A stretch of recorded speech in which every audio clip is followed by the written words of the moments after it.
Hello friends, add sign में आप सबों का स्वागत है।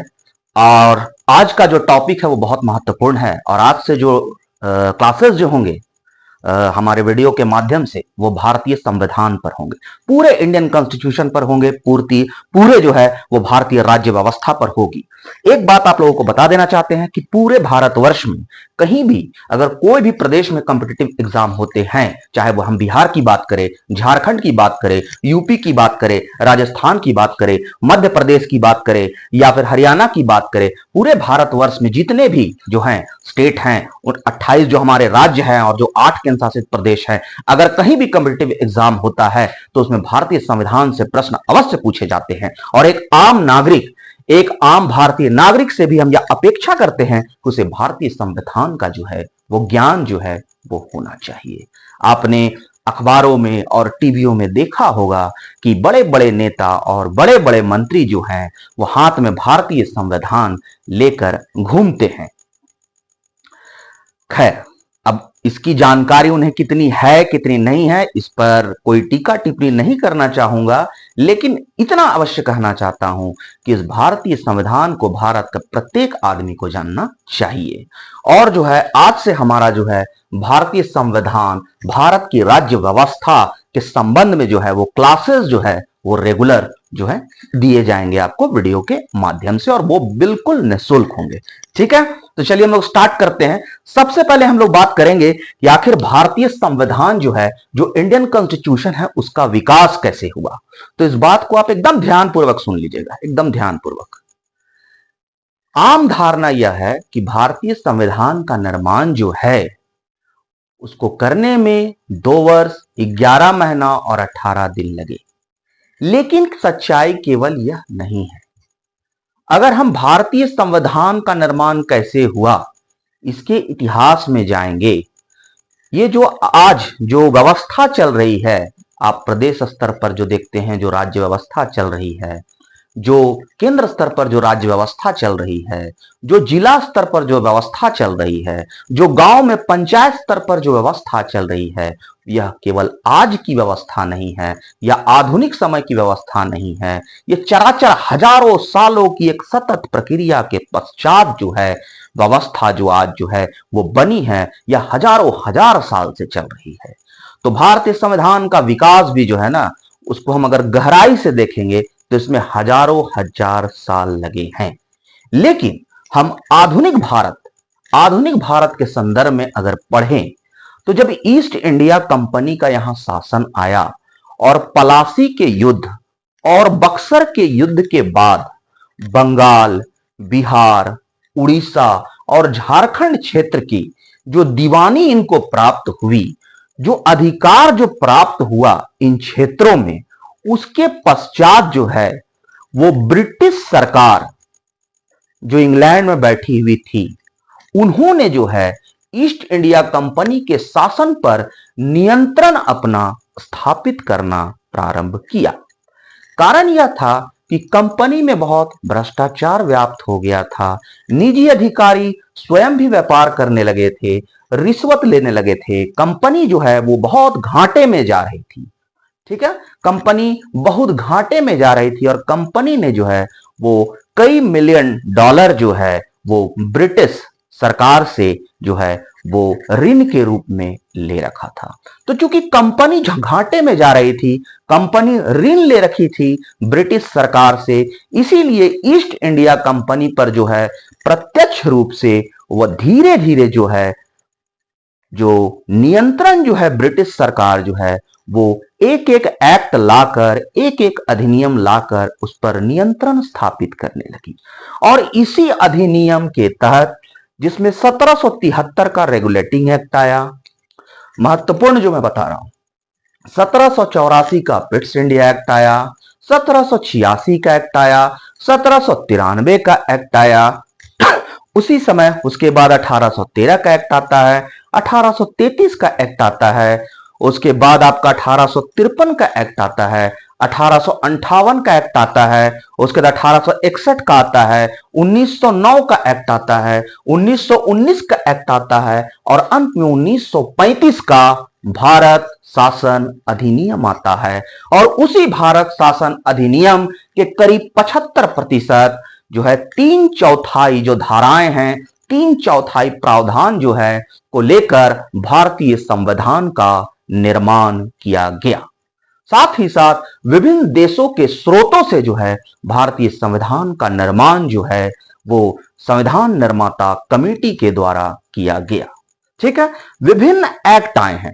तो अगर हम परीक्षा के दृष्टिकोण से बात करें तो हम इसमें देखेंगे कि जो कॉम्पिटिटिव एग्जाम फेस कर रहे हैं बच्चे, ठीक है, चाहे वो किसी भी स्टेट के हों, बिहार के हों, झारखंड के हों, यूपी के हों, तो भारत का संविधान अगर हम पढ़ेंगे तो उसमें पहला जो आपको चैप्टर जो पढ़ना होगा वह होगा भारतीय संविधान का विकास। तो भारतीय संविधान का विकास जो है आप निश्चित मानिए वीडियो के माध्यम से आपको इतना सरल हो जाएगा कि मात्र एक बार आप भारतीय संविधान का विकास वीडियो में देखेंगे तो आपको दोबारा देखने की मुझे नहीं लगता है कि जरूरत पड़ेगी। चलिए हम स्टार्ट करते हैं बिना समय गवाए हुए। सबसे पहले आता है 1773 का रेगुलेटिंग एक्ट। ब्रिटिश सरकार लाती है इसको कंपनी पर नियंत्रण स्थापित करने के लिए। तो कंपनी पर कैसे नियंत्रण स्थापित करती है? तो सबसे पहले क्या करती है, कंपनी पर नियंत्रण कैसे स्थापित करती है? तो जो समय बंगाल का गवर्नर था, बंगाल का जो गवर्नर था उस समय ईस्ट इंडिया कंपनी का, उसको गवर्नर ना बोल के गवर्नर जनरल का पद दिया गया।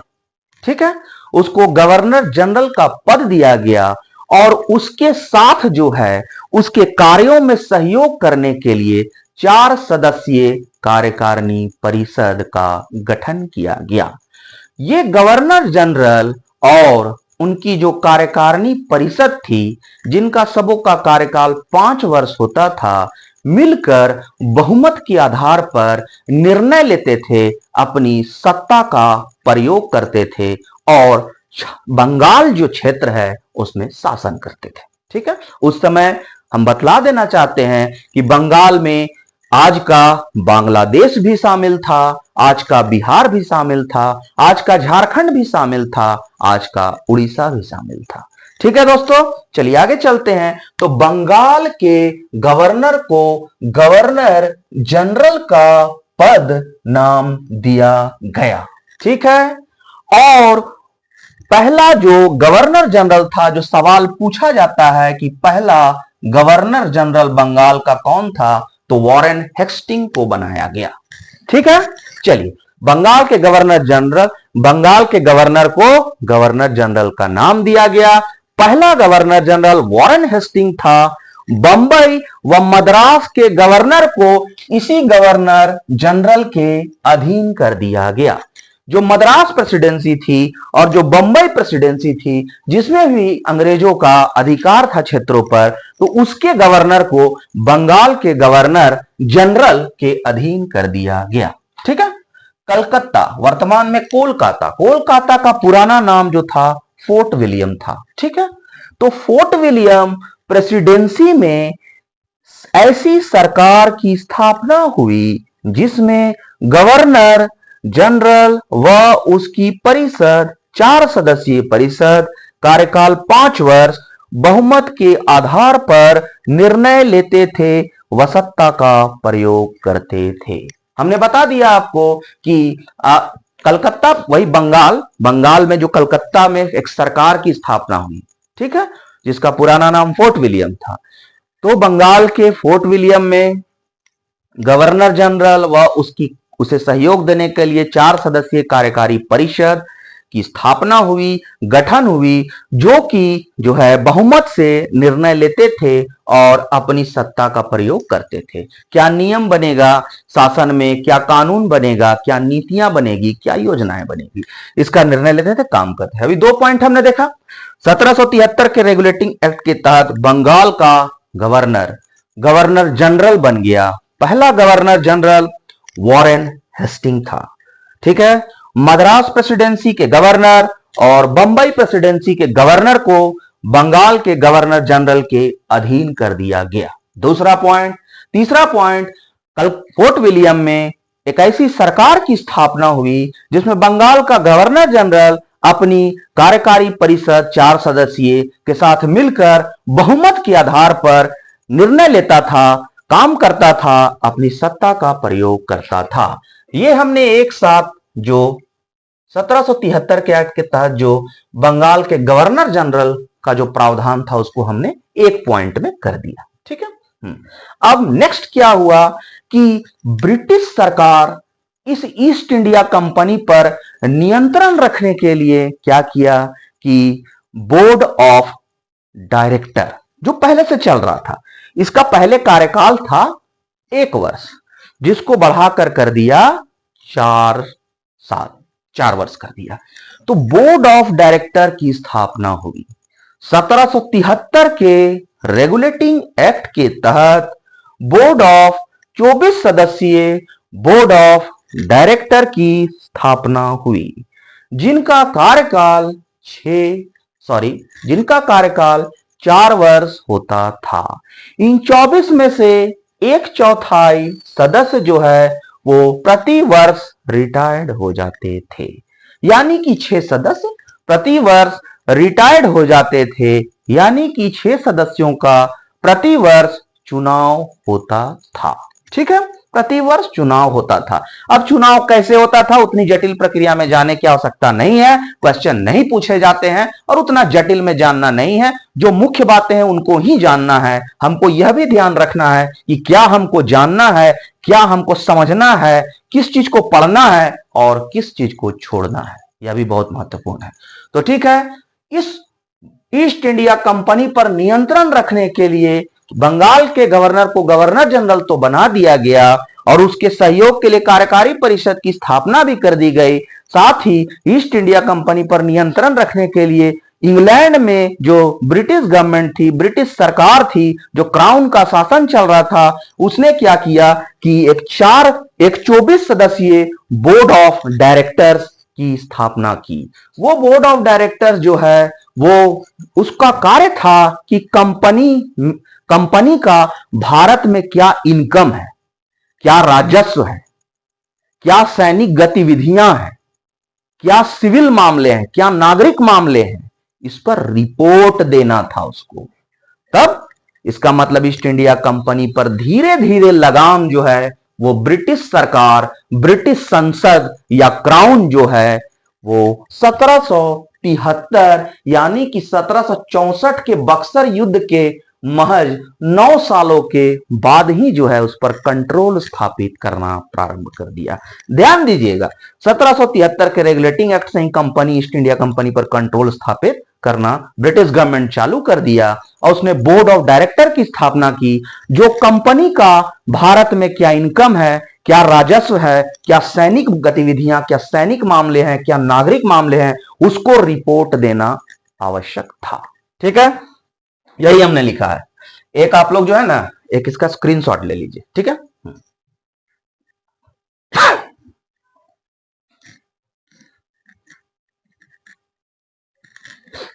चलिए। एक्ट के अनुसार ब्रिटिश सरकार 24 सदस्यीय बोर्ड ऑफ डायरेक्टर्स के माध्यम से कंपनी पर नियंत्रण रखती थी।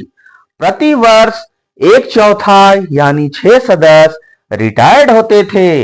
इसे कंपनी का भारत में राजस्व यानी आय, सिविल यानी नागरिक मामला, सैनिक मामलों की जानकारी देना आवश्यक कर दिया गया था। और डायरेक्टर्स का कार्यकाल 4 वर्ष था और गवर्नर जनरल, उसका सदस्य का कार्यकाल जो था वो 5 वर्ष था। चलिए, क्लियर हो गया। 2 पॉइंट हुआ, बंगाल का गवर्नर जनरल हो गया, बंगाल का गवर्नर जनरल हो गया और सीधा बोर्ड ऑफ डायरेक्टर्स की स्थापना हुई। ठीक है, अब जो है नेक्स्ट जो सबसे महत्वपूर्ण है, जो हमेशा सवाल पूछा जाता है कि कलकत्ता में एक सुप्रीम कोर्ट की स्थापना की गई, यह किस एक्ट के तहत किया गया? तो 1773 के रेगुलेटिंग एक्ट के तहत 1774 में कलकत्ता में एक सुप्रीम कोर्ट की स्थापना की गई। ठीक है, चलिए ये हम लोग देखते हैं कि एक्ट के तहत 1774 में कलकत्ता में एक सुप्रीम कोर्ट की स्थापना की गई? ये हमेशा क्वेश्चन आता है, हमेशा क्वेश्चन आता है और हमेशा क्वेश्चन इसमें पूछे जाते हैं कि कलकत्ता में सुप्रीम कोर्ट की स्थापना किस एक्ट के तहत हुई? 1773।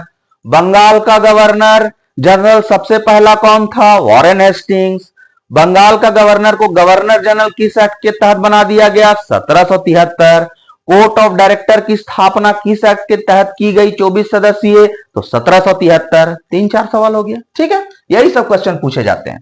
एक्ट के तहत 1774 में कलकत्ता में एक सुप्रीम कोर्ट की स्थापना की गई जिसके पहले मुख्य न्यायाधीश थे एलिजाह इम्पे। अब ये 1-2 बार आप पढ़िएगा तो आपको याद हो जाएगा। एलिजाह इम्पे, एलिजाह इम्पे थे। इसके साथ 3 अन्य न्यायाधीश थे। ठीक है, चैम्बर्स, लिमेस्टर, हाइड। इसको आपको थोड़ा सा 2-3 बार देखना होगा। ठीक है, इम्पे आप शॉर्ट में याद रख सकते हैं कि पहले जो मुख्य न्यायाधीश थे वो इम्पे थे। ठीक है, पहले जो मुख्य न्यायाधीश थे वो एलिजाह इम्पे थे। 3 और अन्य न्यायाधीश थे, सी से चैम्बर्स, एल से लिमेस्टर, एच से हाइड। ठीक है, इनका क्षेत्राधिकार जो है वो स्पष्ट नहीं किया गया था। जिसको स्पष्ट किया गया, एक अमेंडमेंट एक्ट लाया गया 1781 में। 1781 में एक अमेंडमेंट एक्ट लाता आया है, संशोधन अधिनियम। उसके तहत कलकत्ता के सुप्रीम कोर्ट का क्या क्षेत्राधिकार है उसको स्पष्ट किया गया। उसको स्पष्ट किया गया कि अभी आपका अधिकार ब्रिटिश प्रजा तक है, अंग्रेजी जो प्रजा है उस पर आप निर्णय दीजिएगा, ब्रिटिश प्रजा तक आपका अधिकार है। दूसरा जो बोला गया कि नियम कानून बनाने का अधिकार जो है वो गवर्नर जनरल और उसकी परिषद को है, आप कानून नहीं बना सकते हैं। ठीक है, आप निर्णय दीजिए ब्रिटिश प्रजा तक। तो ये कलकत्ता में सुप्रीम कोर्ट की स्थापना की गई 1774 में, 1773 के रेगुलेटिंग एक्ट के तहत। ये बहुत महत्वपूर्ण है और यह अधिनियम जो है वो बहुत महत्वपूर्ण है। प्रत्येक परीक्षा में जो है, प्रत्येक एग्जाम, चाहे कोई भी एग्जाम हो कॉम्पिटिटिव, उसमें सवाल जो है इससे पूछे जाते हैं और इतने ही सवाल बनते हैं। एक लास्ट जो है वो लाइन है इसमें कि इस अधिनियम के तहत जो है कंपनी के जो व्यापारी, कंपनी के जो कर्मचारी थे वो अपना प्राइवेट व्यापार भी कर रहे थे।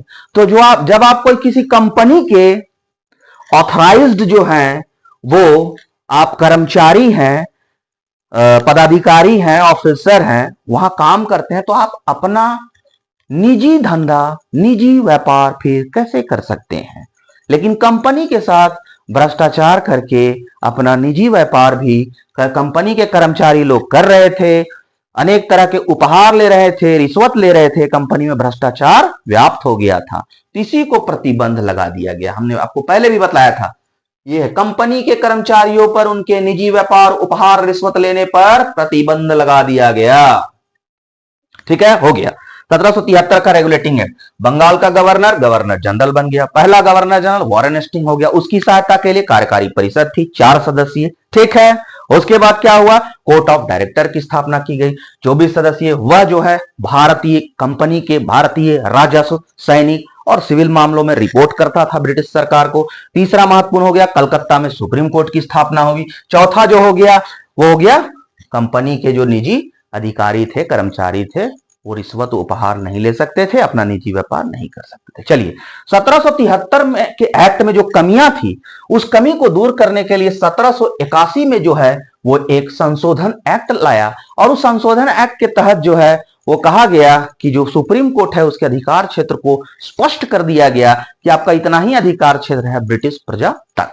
ठीक है, और आप कानून नहीं अभी बना सकते हैं। कानून बनाने का अधिकार गवर्नर जनरल और कार्यकारी परिषद को है। आप कानून की व्याख्या कर सकते हैं। ठीक है, जो अभी चल रहा है। ठीक, ये कर दिया गया। साथ ही साथ जो है वो 1781 में, जिसको सेटलमेंट एक्ट कहते हैं, संशोधन अधिनियम, कलकत्ता की सरकार को बंगाल, बिहार, उड़ीसा के लिए विधि कानून बनाने का अधिकार दिया गया। इस बात को, लाइन को स्पष्ट कर दिया गया लिख के कि जो कलकत्ता में सरकार है वो तो बंगाल प्रेसिडेंसी की सरकार थी, यानी कलकत्ता की सरकार, यानी कलकत्ता की सरकार, यानी बंगाल का गवर्नर जनरल वॉरेन हेस्टिंग जो पहला था वो, और उसकी कार्यकारिणी परिषद, वो कलकत्ता की सरकार पूरे बंगाल यानी अभी का पश्चिम बंगाल और बांग्लादेश, बिहार, उस समय का बिहार यानी अभी का झारखंड बिहार, और उड़ीसा, बंगाल बिहार उड़ीसा, तीनों क्षेत्रों के लिए विधि का निर्माण कर सकती है, कानून बना सकती है, यह स्पष्ट कर दिया गया। ठीक है, चलिए 1781 खत्म हो गया। 1784 का पिट्स इंडिया एक्ट बहुत महत्वपूर्ण है। इसमें दो मात्र महत्वपूर्ण बिंदु है कि 1773 के रेगुलेटिंग एक्ट के तहत जो बंगाल का गवर्नर जनरल था उसकी परिषद जो थी उसमें 4 सदस्य थे। इस 4 सदस्य में से एक सदस्य को घटा के 3 सदस्यीय बना दिया गया। ठीक है, गवर्नर जनरल को कार्य करने में परेशानी हो रही थी तो इस 4 सदस्य को घटाकर 3 सदस्य कर दिया गया, और साथ ही साथ दोहरा शासन लागू किया गया। कोर्ट ऑफ डायरेक्टर्स के अलावा 6 कमिश्नर की बॉडी, 6 कमिश्नर पद रैंक के अधिकारी को जो है बोर्ड ऑफ कंट्रोल की स्थापना की। तो बोर्ड ऑफ डायरेक्टर के अलावा बोर्ड ऑफ कंट्रोल की यहां स्थापना की गई 1784 का पिट्स इंडिया एक्ट। सबसे महत्वपूर्ण सवाल पिट्स इंडिया एक्ट से यही पूछा जाता है कि बोर्ड ऑफ कंट्रोल की स्थापना किस एक्ट के तहत की गई, तो 1784 का Pitt's India act. Board of directors की स्थापना 1773। ठीक है, अब क्यों किया गया? अब क्या किया गया कि कोर्ट जो बोर्ड ऑफ डायरेक्टर था उसका काम था कंपनी का व्यापारिक मामला को देखना, उसका रिपोर्ट करना बस। लेकिन कंपनी के जितने राजनीतिक मामले थे, सैनिक मामले, प्रशासनिक मामले, राजनीतिक मामले, उसको देखने का काम जो था कोर्ट ये बोर्ड ऑफ कंट्रोल को कर दिया गया, नियंत्रण बोर्ड ऑफ कंट्रोल को दे दिया गया। तो इससे काम बट गया। बोर्ड ऑफ डायरेक्टर के साथ साथ बोर्ड ऑफ कंट्रोल की स्थापना 1784 का पिट्स इंडिया एक्ट के तहत किया गया, और गवर्नर जनरल की कार्यकारी परिषद में जो 4 सदस्य थे उसकी सदस्य संख्या घटाकर 3 कर दी गई। बस यही क्वेश्चन आता है। देखिए, दोहरे शासन प्रणाली की स्थापना की गई। बोर्ड ऑफ डायरेक्टर व्यापारिक मामलों को देखेगा, बोर्ड ऑफ कंट्रोल 6 कमिश्नर का, ये तो 24 सदस्य पहले जानते हैं, 6 कमिश्नर राजनीतिक मामलों को देखेगा। हो गया, ठीक। गवर्नर जनरल की परिषद की सदस्य संख्या 4 से घटाकर 3 कर दी गई। हो गया। अब चलते हैं हम लोग नेक्स्ट। 1786 का अधिनियम आता है। 1786 का अधिनियम लॉर्ड कॉर्नवालिस के कारण लाया जाता है, क्योंकि लॉर्ड कॉर्नवालिस को जब बंगाल का गवर्नर जनरल बना के भेजा जा रहा था तो लॉर्ड कॉर्नवालिस बहुत महत्वाकांक्षी व्यक्ति था। ठीक है, उसी ने यहां स्थायी बंदोबस्ती की व्यवस्था लागू की। ठीक है, जमींदारी प्रथा को बढ़ावा दिया। तो लॉर्ड कॉर्नवालिस जब आया 1786 में तो वो चाहता था कि बंगाल के गवर्नर जनरल की शक्ति के साथ साथ हमको मुख्य सेनापति की शक्ति दी जाए। ठीक है, तो इस 1786 का अधिनियम कॉर्नवालिस के कारण लागू लाया गया, और उसके मुख्य बंगाल के गवर्नर जनरल के साथ साथ मुख्य सेनापति की भी शक्ति दी गई। साथ ही इस एक्ट के अनुसार विशेष परिस्थितियों में गवर्नर जनरल जो है अपने परिषद, कार्यकारी परिषद जो 3 सदस्यीय हो गई थी अभी पिट्स इंडिया एक्ट के तहत 84 का, वो 3 सदस्यीय परिषद के निर्णय को मानने के विरुद्ध भी जा सकता था। यानी गवर्नर जनरल जो है वो विशेष परिस्थितियों में अपनी परिषद के निर्णयों को समाप्त कर सकता था। उसके निर्णयों को वो मानने के लिए बाध्य नहीं था, वह अपने निर्णयों को लागू कर सकता था। यही हुआ। 1786 का अधिनियम आया। कॉर्नवालिस गवर्नर जनरल, मुख्य सेनापति दोनों की शक्ति चाहता था, जिसे इस एक्ट के अनुसार स्वीकार कर लिया गया। साथ ही विशेष अवस्था में परिषद के निर्णय को रद्द कर अपने निर्णय को लागू करने का अधिकार गवर्नर जनरल को दे दिया गया। ठीक है, और इसी एक्ट में जो अधिनियम आया कि विशेष अवस्था में आप जो है वो गवर्नर जनरल जो है अपने परिषद के निर्णय को जो है नहीं मान सकता है और अपने निर्णय को लागू कर सकता है। और गवर्नर जनरल को मुख्य सेनापति की भी शक्ति जो दी गई थी 1786 के एक्ट के तहत, आगे के अधिनियम 1793 के अधिनियम में उसको कंटिन्यू कर दिया, उसको मुहर लगा दिया गया। 1793 का एक्ट कॉर्नवालिस को दिया गया विशेषाधिकार आगे आने वाले गवर्नर जनरल को भी दे दिया गया। ठीक है। साथ ही इस जो 1784 के तहत जो बोर्ड ऑफ कंट्रोल की स्थापना हुई थी, उसके वेतन, अधिकारियों के वेतन भत्ते कहां से दिए जाते, वो इसी अधिनियम के तहत स्पष्ट कर दिए गए कि वेतन भत्ते जो है वो भारतीय राजस्व जो है उससे दिए जाएंगे। बोर्ड ऑफ कंट्रोल के अधिकारियों, कर्मचारियों का वेतन आदि भारतीय कोष और राजस्व से मिलने लगा। ठीक है। उम्मीद करते हैं दोस्तों कि आपको जो है 1773 का रेगुलेटिंग एक्ट, ठीक है, उसके बाद 1781 का अमेंडमेंट एक्ट, 1784 का पिट्स इंडिया, 1786 का अधिनियम, 1793 का एक्ट में कहीं कोई दिक्कत नहीं हुआ होगा। आप सवाल उठाकर देख लीजिए, चाहे यूपीएससी का सवाल उठाइए या कमीशन का सवाल उठाइए या किसी स्टेट कमीशन का उठाइए या कर्मचारी चयन आयोग का सवाल उठाइए, इतने एक्ट से इससे ज्यादा सवाल नहीं पूछे जाते हैं साधारणतः। अब कभी कभार पूछ लिया गया होगा तो अलग बात है ये। ठीक है। आप बस इसी वीडियो को देखिए, इस एक्ट तक तो है आपके सारे सवालों के जवाब मिल जाएंगे। मैं फिर एक बार दोहरा देता हूं, 1773 का रेगुलेटिंग एक्ट बंगाल के गवर्नर जनरल, मतलब बंगाल के गवर्नर को गवर्नर जनरल का पद दे दिया गया। ठीक है। और उसकी सहायता के लिए कलकत्ता फोर्ट विलियम में 4 सदस्यीय कार्यकारी परिषद की स्थापना की गई, जो बहुमत के आधार पर निर्णय लेते थे, सत्ता का प्रयोग करते थे। पहला बंगाल का गवर्नर जनरल जो है वो वॉरेन हेस्टिंग्स को बनाया गया। ठीक है। ईस्ट इंडिया कंपनी पर नियंत्रण रखने के लिए बोर्ड ऑफ डायरेक्टर्स की स्थापना की गई। यह बोर्ड ऑफ डायरेक्टर्स पहले से चली आ रही थी, लेकिन इनका कार्यकाल 1 वर्ष था, जिसको बढ़ाकर 4 वर्ष कर दिया गया। यह 24 सदस्यीय बोर्ड ऑफ डायरेक्टर्स थी। ठीक है। इसके अलावा तीसरा, इसी एक्ट के तहत 1774 में कलकत्ता में एक सुप्रीम कोर्ट की स्थापना की गई। ठीक है। और इसी एक्ट के तहत कंपनी में काम करने वाले पदाधिकारियों, कर्मचारियों के निजी व्यापार, रिश्वत व भ्रष्टाचार पर प्रतिबंध लगा दिया गया। यही 3 से 4 पॉइंट है इसमें। 1781 का अमेंडमेंट एक्ट लाया गया, सुप्रीम कोर्ट के अधिकार को स्पष्ट किया गया। उसके बाद जो है वो 1781 का जो अमेंडमेंट एक्ट आया, वो कहा, सीधा स्पष्ट कहा कि जो कलकत्ता की जो सरकार है वो बंगाल, बिहार, उड़ीसा के लिए कानून बनाएगी। ठीक है। ये नहीं पूछता है, ये 1781 नहीं पूछता है आपको। ठीक है। सबसे इंपॉर्टेंट 1784 का पिट्स इंडिया एक्ट है, जिसमें सबसे महत्वपूर्ण पहला जो पूछता है कि बोर्ड ऑफ डायरेक्टर के साथ साथ बोर्ड ऑफ कंट्रोल की स्थापना की गई, जिसमें व्यापारिक मामले बोर्ड ऑफ डायरेक्टर्स देखेगी और राजनैतिक सैनिक मामले जो है बोर्ड ऑफ कंट्रोल देखेगी।